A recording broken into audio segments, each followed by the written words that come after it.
নমস্কার, কেমন আছেন আপনারা? আরও একটি ফ্রেশ ভিডিওতে আপনাদেরকে স্বাগত। আজকে আমি চলে আসলাম বাজারে গাড়ি থেকে খাবারের বস্তাগুলো নামানোর জন্য। এসে দেখি আমার দুজন ভাই আগে থেকে গাড়িতে উঠে বসে আছে। এই খাবারের বস্তাগুলো আমাদেরকে মাথায় করে নিয়ে ওই গোডাউনের ভিতরে নিয়ে গিয়ে রাখতে হবে। এদিকে দেখি ভাইও রেডি হতে শুরু করে দিয়েছে।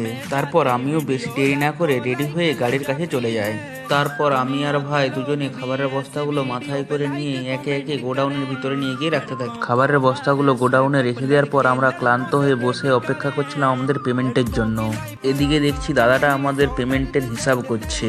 180 বস্তা খাবার নামানোর পর আমাদের 5 জনের মোট পেমেন্ট হলো মাত্র 1200 টাকা। আজকের মতন এইটুকুই। আবার আপনাদের সঙ্গে দেখা হবে অন্য কোনো ভিডিওতে, অন্য কোনো টপিকে।